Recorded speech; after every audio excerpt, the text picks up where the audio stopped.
प्रभु यीशु मसीह के नाम में आप सबों को जय मसीह की। परमेश्वर का धन्यवाद हो कि परमेश्वर ने आज फिर से एक बार हमें यह अवसर प्रदान किया कि पवित्र शास्त्र से आज हम रोमियो की पत्री का अध्ययन कर सके। और आइए आज हम पहला भाग देखेंगे, पौलुस के द्वारा पत्रों का परिचय। रोमियो की पत्री 1 अध्याय 1 से लेकर 17 वचन तक आज हम अध्ययन करेंगे। और पहली बात है अभिवादन। 1 अध्याय का 1 से लेकर 7 वचन तक हम अध्ययन करेंगे। और उसमें हम पहला देखते हैं लेखक 1 का 1। और आइए हम इन बातों को प्रश्नों के द्वारा हल करें। प्रश्न 1, इस पत्री का लेखक कौन है? और आइए हम पवित्र शास्त्र 1 का 1 पढ़ेंगे और हम लोग अपनी बाइबल को खोल लेंगे और बाइबल में हम सभी एक साथ हम 1 का 1 पढ़ेंगे।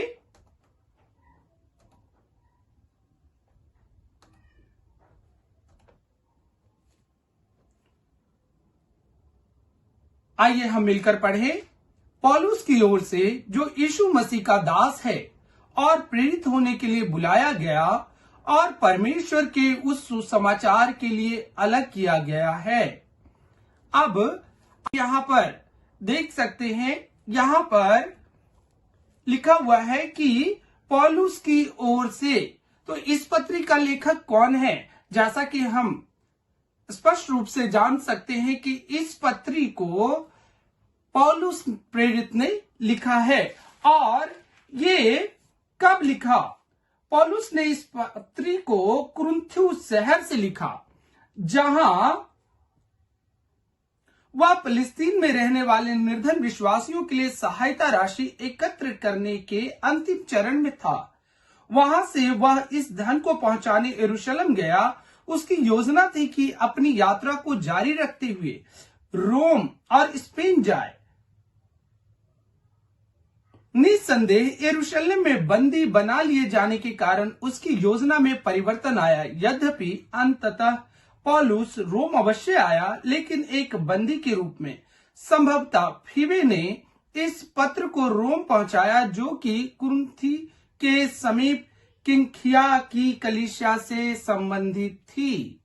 और इसीलिए हम जान सकते हैं कि पौलुस प्रेरित ने जो है इस पत्री को कहां पर लिखा है और किसके माध्यम से ये रोम की कलीसिया में पहुंचाया गया। और आप लोग लिख सकते हैं इसे, इसका उत्तर लिख सकते हैं कि इस पत्री को जो है पौलुस ने लिखा है। पौलुस ने लिखा है। प्रश्न 2, और हम यहां पर देखते हैं पौलुस 3 अलग अलग रीति से अपने आप का परिचय करते हैं। और 3 अलग अलग रीति। पहला अध्याय का 1, ये क्या है? और जब हम यहां पर देखते हैं कि पौलुस जो है रोम की कलीसिया को अपना परिचय किस प्रकार से देते हैं, और इसके लिए हम फिर से एक बार इस वचन को पढ़ेंगे। पौलुस की ओर से, जो यीशु मसीह का दास है और प्रेरित होने के लिए बुलाया गया और परमेश्वर के उस सुसमाचार के लिए अलग किया गया। अब देखिए प्रेरित पौलुस किस प्रकार से अपने आप का परिचय वहां दे रहे हैं। वो कहते हैं यीशु मसीह का दास। पहली बात हम देखते हैं यीशु मसीह का दास। वो अपने आप को यीशु मसीह का दास करके संबोधित करते हैं। दूसरी बात, प्रेरित होने के लिए बुलाया गया है। और इस प्रकार से जो है पौलुस प्रेरित अपना परिचय रोम की कलीसिया को देते हैं। तीसरी बात, सुसमाचार के लिए अलग किया गया। और पौलुस इस बात को बड़े ही आदर भाव के साथ में रोम की कलीसिया को अपनी पहचान बताते हैं कि सुसमाचार के लिए अलग किया गया। और प्रेरित पौलुस को अगर हम देखें, वो अपने जीवन को सुसमाचार के लिए जो है वो अलग किया गया है कर देख सकते हैं। यहाँ पर लिखा हुआ है कि पौलुस की ओर से। तो इस पत्री का लेखक कौन है? जैसा कि हम स्पष्ट रूप से जान सकते हैं कि इस पत्री को पौलुस प्रेरित ने लिखा है। और ये कब लिखा? पौलुस ने इस पत्री को कुरिन्थुस शहर से लिखा, जहां वह फिलिस्तीन में रहने वाले निर्धन विश्वासियों के लिए सहायता राशि एकत्र करने के अंतिम चरण में था। वहां से वह इस धन को पहुंचाने यरूशलेम गया। उसकी योजना थी कि अपनी यात्रा को जारी रखते हुए रोम और स्पेन जाए। निस्संदेह यरूशलेम में बंदी बना लिए जाने के कारण उसकी योजना में परिवर्तन आया। यद्यपि अंततः पौलुस रोम अवश्य आया, लेकिन एक बंदी के रूप में। संभवतः फीबे ने इस पत्र को रोम पहुंचाया, जो कि कुरिन्थी के समीप किंखिया की कलीसिया से संबंधित थी। और इसीलिए हम जान सकते हैं कि पौलुस प्रेरित ने जो है इस पत्री को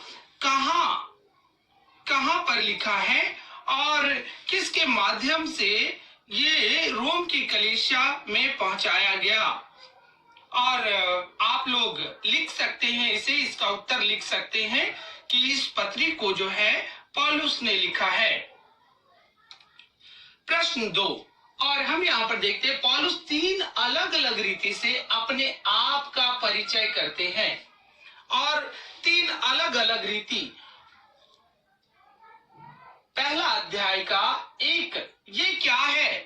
और जब हम यहाँ पर देखते हैं कि पौलुस जो है रोम की कलीसिया को अपना परिचय किस प्रकार से देते हैं, और इसके लिए हम फिर से एक बार इस वचन को पढ़ेंगे। पौलुस की ओर से जो यीशु मसीह का दास है और प्रेरित होने के लिए बुलाया गया और परमेश्वर के उस सुसमाचार के लिए अलग किया गया। अब देखिए प्रेरित पौलुस किस प्रकार से अपने आप का परिचय वहां दे रहे हैं। वो कहते हैं यीशु मसीह का दास। पहली बात हम देखते हैं यीशु मसीह का दास। वो अपने आप को यीशु मसीह का दास करके संबोधित करते हैं। दूसरी बात, प्रेरित होने के लिए बुलाया गया है। और इस प्रकार से जो है पौलुस प्रेरित अपना परिचय रोम की कलीसिया को देते हैं। तीसरी बात, सुसमाचार के लिए अलग किया गया। और पौलुस इस बात को बड़े ही आदर भाव के साथ में रोम की कलीसिया को अपनी पहचान बताते हैं कि सुसमाचार के लिए अलग किया गया। और प्रेरित पौलुस को अगर हम देखें, वो अपने जीवन को सुसमाचार के लिए जो है वो अलग किया गया है करके वो बार बार कई पत्रियों में हम इस बात का जिक्र देखते हैं कि पौलुस किस प्रकार से परमेश्वर के लिए दीवाना है। परमेश्वर के लिए उसने अपने आप को बलिदान कर दिया है और इसीलिए वो अपने आप को यीशु मसीह का दास कहता है। आइए हम प्रश्न 3 को देखें और सवाल है, पौलुस दास क्यों है? पौलुस किसका दास है? और पौलुस अपने आप को वो दास कहता है। और दास को अगर हम देखें, ये दास का जो शब्द है वो है गुलाम। और आज तो उस प्रकार से हम गुलाम या दास की दशा नहीं देखते, लेकिन प्राचीन के समय में दास जो थे वे मोल लिए जाते थे, वे खरीदे और बेचे जाते थे और दास का स्वयं पर कोई भी अधिकार नहीं होता था। आप जरा इस बात को सोचिए कि अब ये कितना कठिन था कि एक व्यक्ति जो जीवित है उसका किसी प्रकार का अधिकार स्वयं पर नहीं होता था। और इसीलिए जो विश्वासी स्वेच्छा से मसीह के दास का पद लेता है, उसके स्वयं का कोई अधिकार या इच्छा नहीं रह जाती है। वह सदा और सिर्फ अपने स्वामी की ही इच्छा को पूरी करता है। और देखिए पौलुस प्रेरित यही कारण है कि अपने आप को वो जो है दास कहते हैं, क्योंकि दास से बड़ी और कोई उपाधि जो है वो नहीं है। और उस समय भी दास जो है एक गुलाम के रूप में जिसका खुद पर अधिकार नहीं, और इस प्रकार से वो अपने आप को कहता है। और इसीलिए हम कह सकते दास का खुद पर अधिकार नहीं। अब पौलुस किसका दास है? पौलुस मसीह का दास है। और देखिए अब सुसमाचार के लिए और अब जो प्रभु को हम सभी लोग ग्रहण करते हैं, लेकिन आज एक सोचने का विषय है कि हम लोग किस प्रकार के दास हैं। आज अपने आप को अगर हम पौलुस के जीवन से अपने आप को जो है वो देखें तो हम पाते हैं कि हमें बहुत सारी जगहों में हम वो दास के रूप में अपने आप को समर्पण नहीं कर पाते। लेकिन पौलुस प्रेरित को जब हम देखते हैं वो किस प्रकार से इस बात को बताते हैं कि वो दास है और जो है दास के रूप में वो उस प्रकार का सुसमाचार का कार्य करते हैं। दास जो है वो सदैव अपने स्वामी की बात को मानता है और उसका उसके जीवन पर अधिकार नहीं होता। जब तक स्वामी स्वयं उसे स्वतंत्र ना कर दे तब तक उसका अधिकार नहीं होता। और इसीलिए पौलुस जो है अपने आप को दास कहते हैं। आइए हम आगे चले और प्रश्न 4 हम देखते हैं, प्रेरित का अर्थ क्या है? पद 5 के अनुसार पौलुस को एक प्रेरित नियुक्त करने के पीछे परमेश्वर का क्या उद्देश्य था? अब यहां पर हम फिर से एक बार रोमियो की पत्री 1 अध्याय 5 वचन हम सभी मिलकर पढ़ें, जिसके द्वारा हमें अनुग्रह और प्रेरिताई मिली कि उसके नाम के कारण सब जातियों के लोग विश्वास करके उसकी माने। अब यहाँ पर यह सवाल दिया गया है, प्रेरित का अर्थ क्या है? और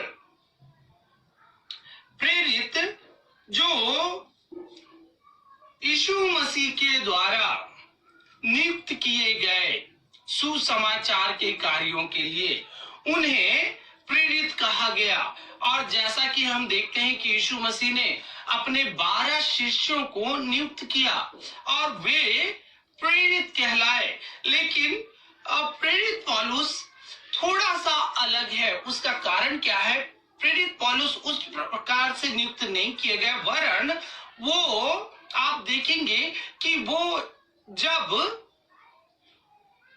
लोगों के खासकर जो मसीहों के विरोध में चिट्ठी लेकर जब जा रहे थे, उस समय यीशु मसीह का दर्शन पाया और उस समय उन्होंने अपने जीवन को प्रभु यीशु मसीह को दे दिया।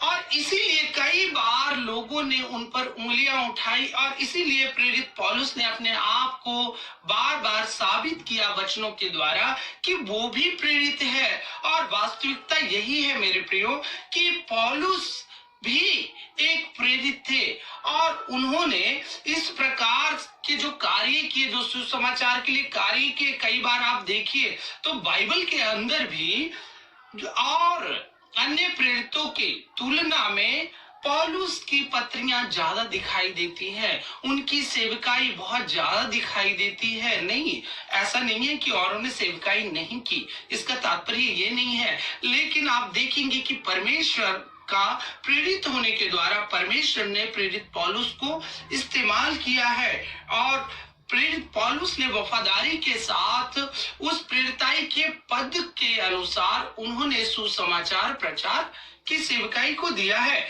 और इसीलिए हम यहाँ पर देख सकते हैं पद 5 के अनुसार पौलुस को एक प्रेरित नियुक्त करने के पीछे परमेश्वर का क्या उद्देश्य है। उत्तर में हम देखते हैं परमेश्वर की ओर से सेवकाई के लिए नियुक्त किया जाना। देखिए परमेश्वर की जो मनसा है वो प्रेरित पौलुस के विषय में यही थी कि वो सेवकाई करें।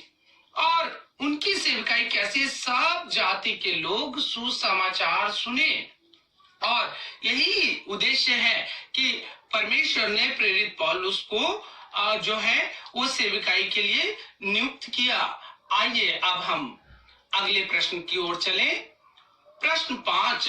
और हम यहाँ देखते हैं पौलुस किस काम के लिए अलग किया गया था।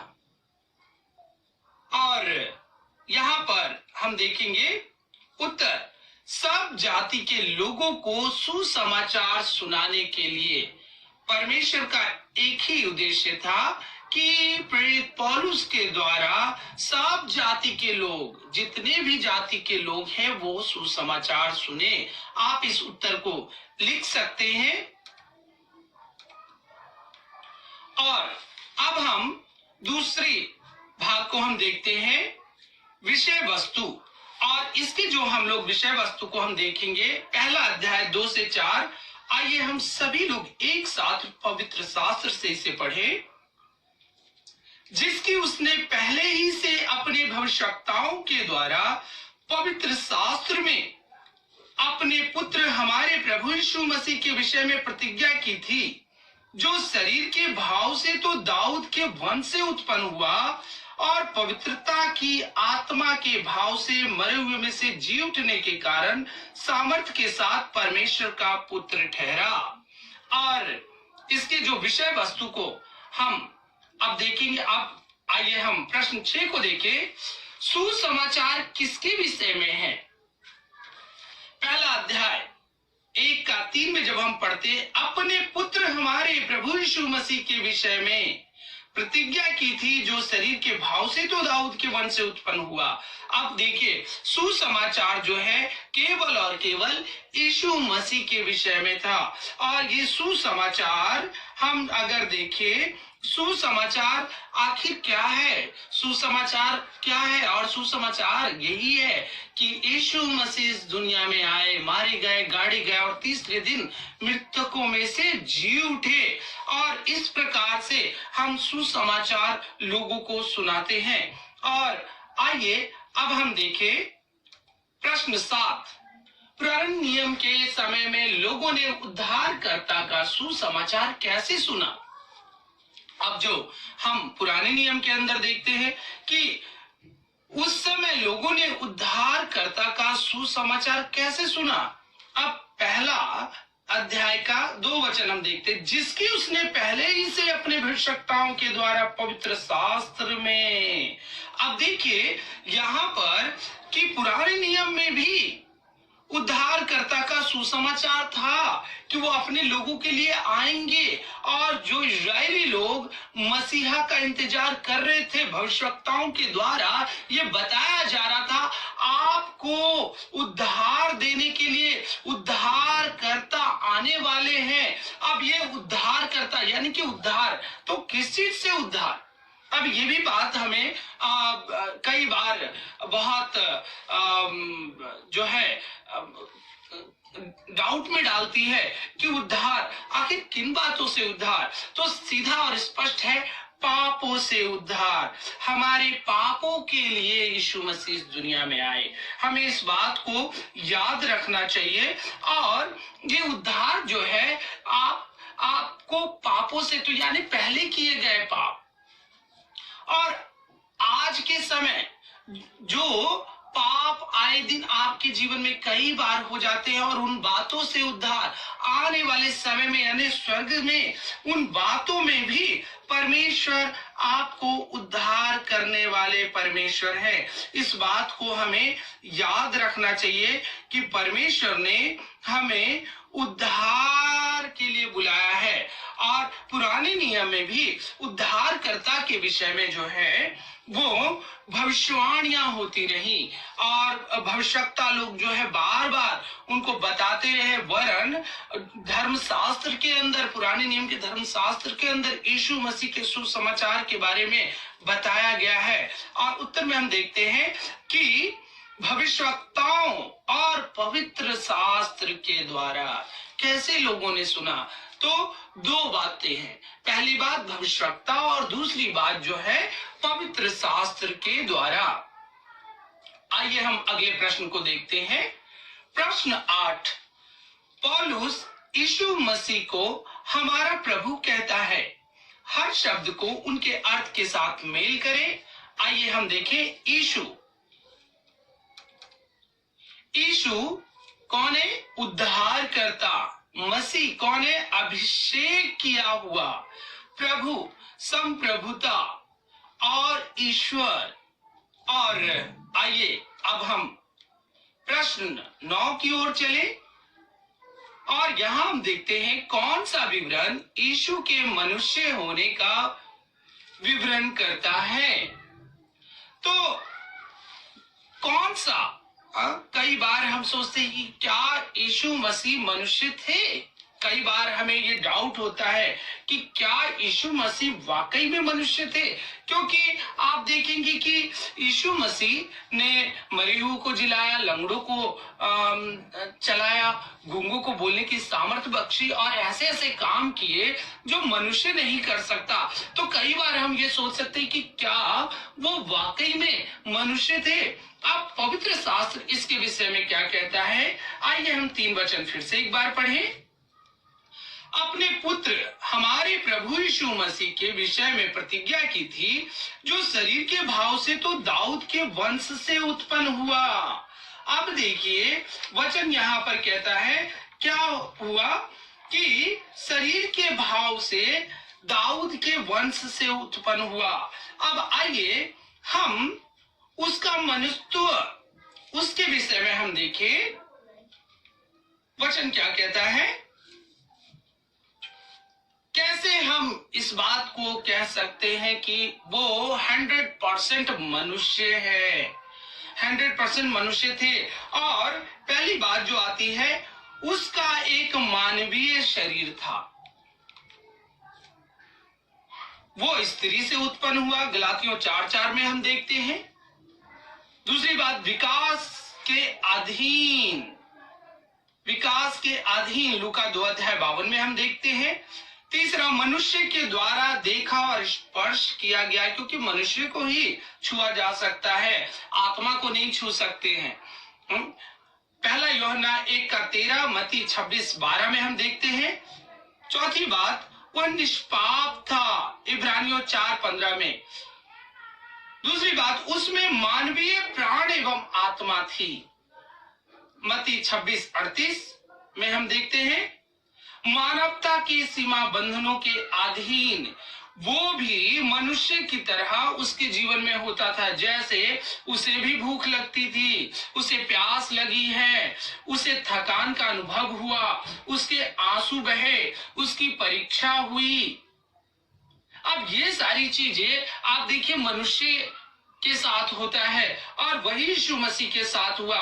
उसके मानवीय नाम थे, मनुष्य का पुत्र यीशु, दाऊद का पुत्र, पुरुष।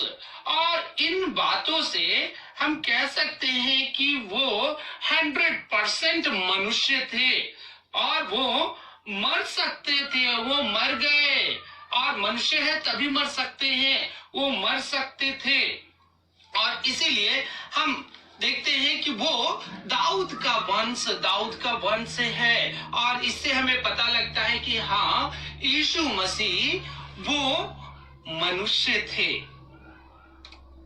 प्रश्न 10 को हम देखें, यीशु मसीह के ईश्वर होने का क्या सबूत है, क्या प्रमाण है। हम इस बात को कह सकते हैं, काफी लोग इस बात को कह सकते हैं कि ठीक है, वो तो मनुष्य थे, क्योंकि सब कुछ तो उनके साथ जो भी घटनाएं घटी वो तो मनुष्य के साथ होता है, तो फिर वो परमेश्वर कैसे हो सकते, ईश्वर कैसे हो सकते हैं, और इसके क्या सबूत हो सकता है। आप देखिए रोमियो 1 उसका 4 वचन फिर से हम पढ़े। और पवित्रता की आत्मा के भाव से मरों में से जी उठने के कारण सामर्थ्य के साथ परमेश्वर का पुत्र ठहरा। अब देखिए एक सबसे बड़ा सबूत ये है कि यीशु मसीह मृतकों में से जी उठे। और अगर वो मनुष्य है तो मनुष्य कभी नहीं जी उठा, तीसरे दिन कभी नहीं जी उठा, और जी उठकर कभी भी वो जीवित नहीं रहा। लेकिन यीशु मसीह जीवित रहे और उनका ईश्वरत्व जब हम देखते हैं तो कैसे हम प्रमाणित कर सकते हैं, उसके नामों के द्वारा प्रमाणित है। परमेश्वर का पुत्र, प्रभु, राजाओं का राजा और प्रभुओं का प्रभु उसका नाम है। उसके स्वभावों के द्वारा हम प्रमाणित कर सकते हैं। सर्वशक्तिमान, सर्वज्ञानी, सर्वव्यापी, जीवन, सत्य, अपरिवर्तनीय और ये जो उनके स्वभावों के द्वारा हम प्रमाणित कर सकते हैं, उसके कार्यों के द्वारा सर्व सामर्थी, पालन करता, पाप क्षमा करने वाला, मुर्दों को जिलाने वाला, न्याय करने वाला, पवित्र आत्मा को भेजने वाला, और ये केवल और केवल ईश्वर ही कर सकते हैं। और इसीलिए हम कह सकते वो 100% वो परमेश्वर थे, वो 100% ईश्वर हैं। और उसके प्रति आराधना के द्वारा प्रमाणित, स्वर्गदूतों के द्वारा उसकी आराधना की गई, मनुष्य के द्वारा उसकी आराधना की गई, सबके द्वारा उसकी आराधना की गई। और त्रिएकता में समानता के द्वारा पिता के साथ में, यीशु ने स्वयं कहा कि मैं पिता के साथ में और मैं पिता में हूं और पिता मुझ में है, पिता और पवित्र आत्मा के साथ। और ये सभी बातें ये प्रमाणित करती हैं कि यीशु मसीह जो है वो पूर्ण रूप से परमेश्वर है, ईश्वर तो उसमें है, वो यीशु मसीह ईश्वर है। और इसका सबसे बड़ा उदाहरण हम देखते हैं कि पवित्र आत्मा के भाव से वो जो मरे हुए में से जी उठने के द्वारा यीशु मसीह मृतकों में से जी उठे, और ये सबसे बड़ा प्रमाण पाया जाता है। आइए अब हम प्रश्न 11 को देखें। वह कौन सी दो बातें हैं जो पौलुस ने यीशु मसीह के द्वारा पाया? उत्तर में हम देखते हैं, आइए इससे पहले हम परमेश्वर के वचन को पढ़ें। 1 अध्याय उसका 5 वचन, जिसके द्वारा हमें अनुग्रह और प्रेरिताई मिली कि उसके नाम के कारण सब जातियों के लोग विश्वास करके उसकी माने। तो पहली बात, अनुग्रह मिला है। और अनुग्रह को हम ऐसे समझ सकते हैं कि जिसके आप लायक नहीं हैं, जिसके लिए आपने कुछ मेहनत नहीं की है, जिसके लिए आपने कुछ दुख नहीं उठाया, वो अनुग्रह है। सोच लीजिए, एक चोर चोरी करता हुआ पकड़ा जाता है और वो जज साहब के सामने लाया जाता है, और जज साहब उसको देखते हुए सजा ये देते हैं कि आज से इसे एक अच्छी गवर्नमेंट जॉब दी जाएगी और उसकी सैलरी 1 लाख रुपए होगी।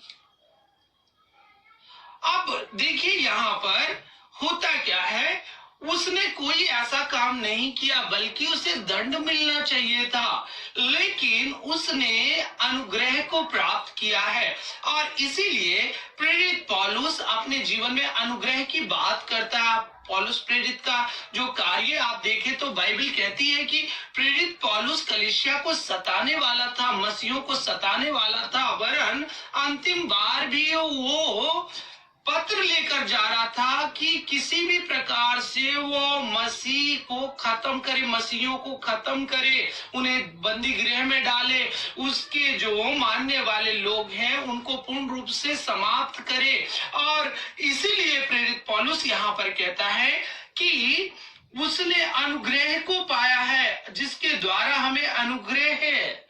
अनुग्रह तो आप देखिए, आप और हम घमंड नहीं कर सकते। हमें जो प्रभु यीशु मसीह में प्राप्त हुआ है, हम उसके काबिल नहीं हैं, हम उसके काबिल नहीं थे। कई बार हमें लगता है कि नहीं, हम तो जो है इस लायक है। नहीं मेरे प्रियो, हमें इस बात को पूर्ण रूप से मानना चाहिए कि नहीं, हम पर भी, हम जो बचाए गए हैं प्रभु में, हम पर प्रभु का अनुग्रह हुआ है, हम पर प्रभु की दया हुई है। अगर ये अनुग्रह ना होता तो हमारे जीवन के काम कोई भी ऐसे नहीं है जिसके द्वारा परमेश्वर हमें अनुग्रह देते, हमें आशीष देते।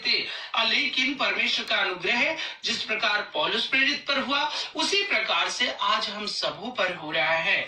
और दूसरी बात, वो प्रेरिताई, और प्रेरिताई के विषय में कहते हैं कि मुझे ये प्रेरिताई का पद दिया गया है।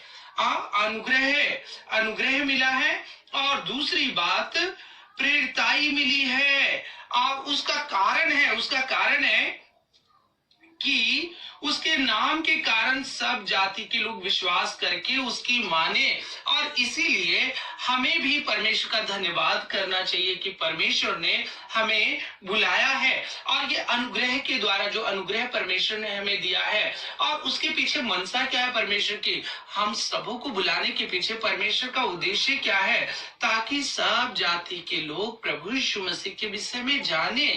क्योंकि देखिए ये तो उद्धार की बात है, ये तो अच्छी बातें हैं, ये कभी भी मनुष्य को दुख देने के लिए नहीं है, बल्कि लोगों के जीवन में शांति और समाधान देने के लिए है।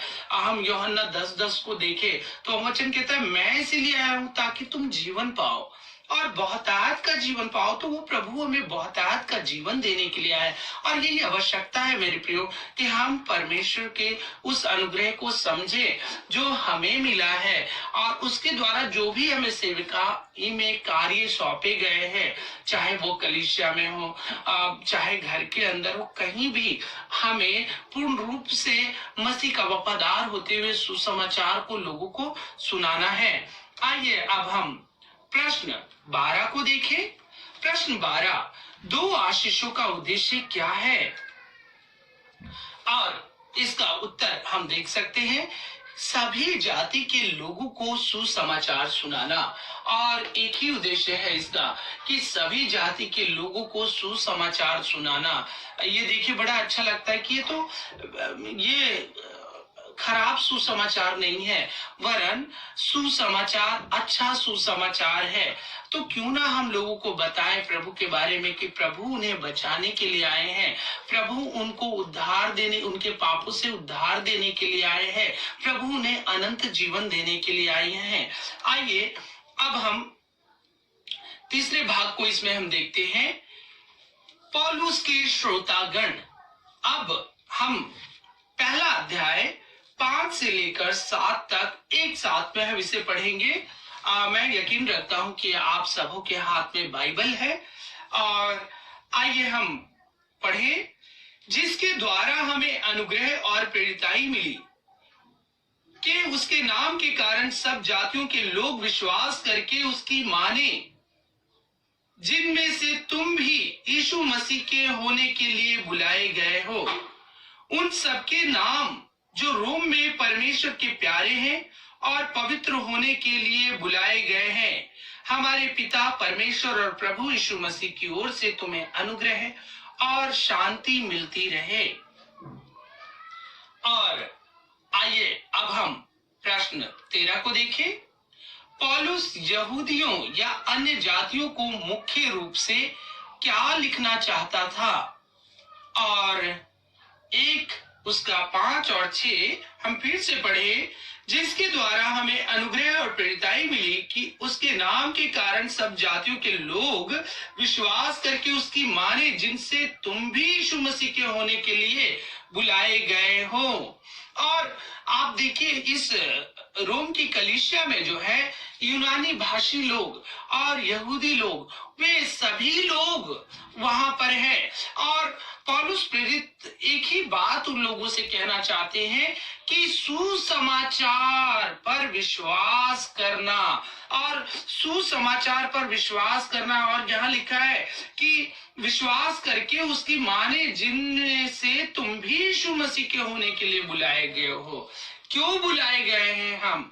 ताकि सुसमाचार पर विश्वास करे, सुसमाचार पर विश्वास करके उसकी माने। और पौलुस प्रेरित इस रोमियो की पत्री में, जो कि रोम की कलीसिया बहुत ही प्रचलित, विश्वास करने में बहुत प्रचलित है, और यही कारण था कि पौलुस प्रेरित जो है विश्वास के विषय में उनको शिक्षा दे रहे, विश्वास के विषय में उन्हें सिखा रहे हैं। और यहाँ पर जब हम पढ़ते तो हमें पता चलता है कि पौलुस सबों को, जितने भी उस कलीसिया में है, वरन आज भी, कि सुसमाचार पर विश्वास करना, सुसमाचार पर विश्वास करने के द्वारा ही मेरे प्रियो हम उद्धार को प्राप्त करते हैं।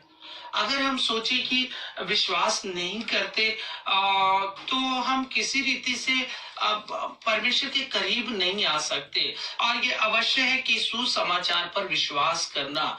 और इसमें देखिए एक अच्छी बात है कि केवल विशेष वर्ग नहीं, जात नहीं, समूह नहीं, ऐसा नहीं है, वरन क्योंकि सभी बुलाए गए हैं, सब लोग, जितने भी लोग दुनिया में हैं, वो सब लोग बुलाए गए हैं, और जो लोग उस पर विश्वास करते हैं वो बचाए जाते हैं। आइए अब हम अगले प्रश्न को देखें। प्रश्न 14 हम देखते हैं, पौलुस का अपने पाठकों के लिए क्या कथन है। एक, उसका 7 वचन, उन सबके नाम जो रोम में परमेश्वर के प्यारे और पवित्र होने के लिए बुलाए गए हैं। अब पौलुस अपने तमाम उन लोगों को, जो पढ़ने वाले लोग हैं और जितने भी लोग इस पत्री को पढ़ते हैं और सुनते हैं, उनके लिए पौलुस क्या कहना चाहते हैं, या आज भी हमारे लिए पौलुस क्या कहना चाहते हैं कि क्यों बुलाए गए हैं। और यहाँ पर उत्तर है, पवित्र होने के लिए बुलाए गए हैं।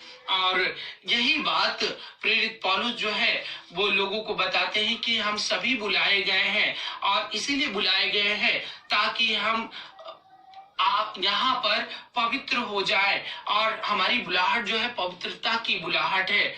और आइए हम अगले प्रश्न की ओर जाएं। प्रश्न 15, प्रेरित उसका 2 अध्याय 10, प्रेरितों के काम 2 अध्याय 10 को हम पढ़ सकते हैं यहाँ पर। और आइए हम सभी लोग प्रेरितों के काम निकालें और उसका 2 अध्याय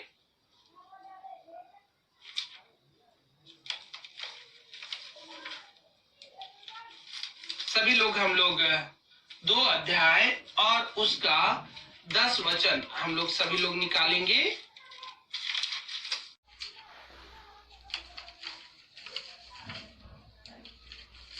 सभी लोग हम लोग 2 अध्याय और उसका 10 वचन हम लोग सभी लोग निकालेंगे।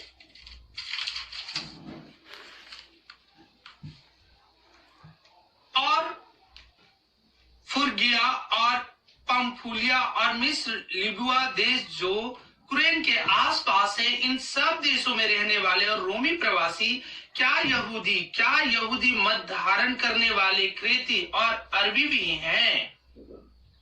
और जब हम यहां पर पढ़ते हैं तो प्रश्न 15, प्रेरितों के काम 2:10 पढ़े, सुसमाचार को सबसे पहले रोम में कौन ले गया।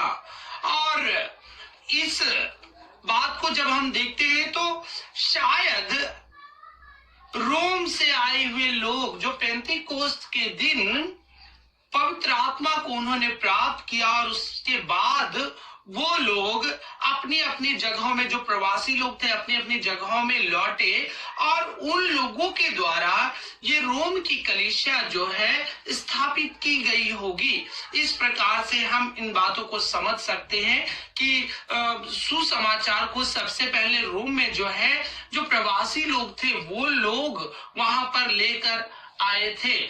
इस कलीसिया को पौलुस ने स्थापित नहीं किया था, इसलिए हमें ये याद रखना चाहिए कि वहां पर जो है प्रवासी लोग, वो लोग ही जो है, हो सकता है कि वो लोग ही, उनके द्वारा ही ये कलीसिया स्थापित की गई होगी। प्रश्न 16, आप रोमियो 16 अध्याय 3 से 16 में देख सकते हैं कि रोम में पौलुस के बहुत से दोस्त थे। यह कलीसिया के आरंभ का आपको कैसा अनुमान देता है। और आप इस पत्री में देखेंगे कि पौलुस प्रेरित ने किस प्रकार से सबों के यहाँ पर पौलुस प्रेरित ने वहां की कलीसिया के लोगों को जो है नाम लेकर उन्हें संबोधित किया।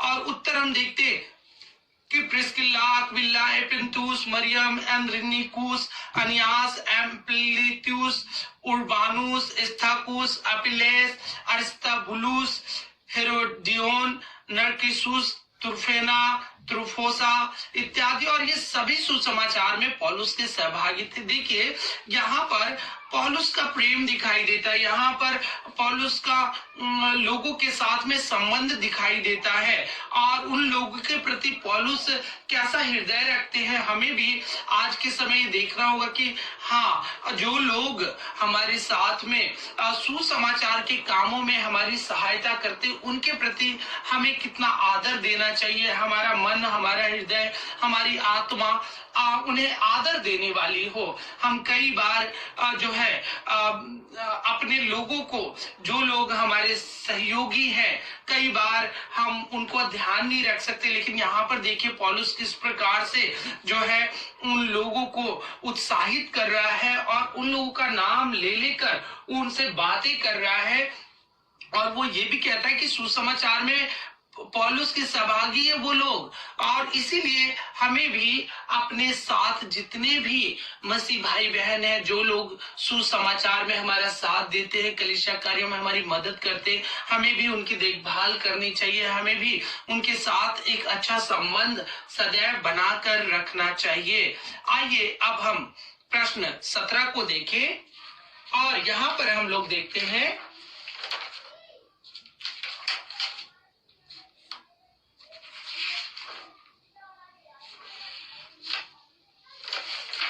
पौलुस का अभिवादन रोमियों के लिए आशीष का रूप। उसने कौन सी दो बातों की इच्छा प्रकट की?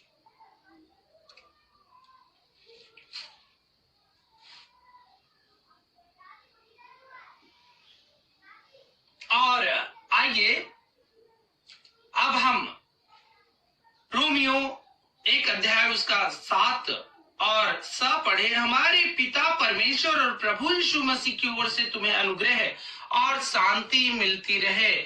पौलुस का अभिवादन देखिए, वो किस प्रकार, पहले जो यूनानी लोग थे, वो जो मिलते हुए वो लोग किस प्रकार से तुम्हें अनुग्रह और शांति मिले, इस प्रकार से जैसे कि आज हम लोग जय मसीह की करते, तो वो लोग एक दूसरे से जो बातें किया करते थे, और उन्हीं की भाषा के अनुरूप जो है प्रेरित पौलुस उनसे इस प्रकार से बातें करते हैं। हमारे पिता परमेश्वर और प्रभु यीशु मसीह की ओर से तुम्हें अनुग्रह और शांति मिले। तो यहाँ पर हम लोग देखते हैं कि अनुग्रह और शांति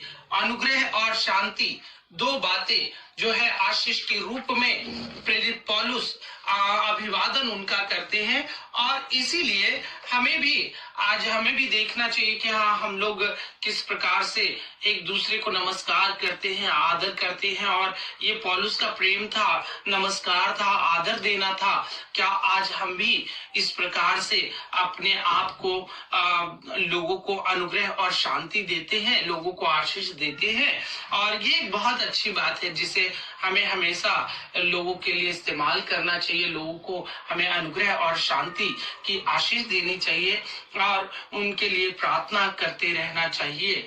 और मैं उम्मीद करता हूं कि हम लोग अब तक समझ पा रहे हैं। और यहाँ पर हमने जो है अब तक 3 बातों को हमने विशेषकर इस भाग में हमने देखा है। पहला, अभिवादन में हमने देखा, लेखक के विषय में हमने देखा है। दूसरी बात, विषय वस्तु, और इसमें जो विषय वस्तु उसके बारे में हमने देखा है। और तीसरी बात, पौलुस के श्रोतागण, पौलुस के जो सुनने वाले लोग हैं, उनके विषय में हमने देखा है। और मैं उम्मीद करता हूं कि आप अच्छी रीति से समझ रहे हैं और परमेश्वर आपको भी अनुग्रह और शांति दे और परमेश्वर के सुसमाचार के कार्यों में आप दिन प्रतिदिन आगे बढ़ते जाएं। परमेश्वर आपको आशीष दे।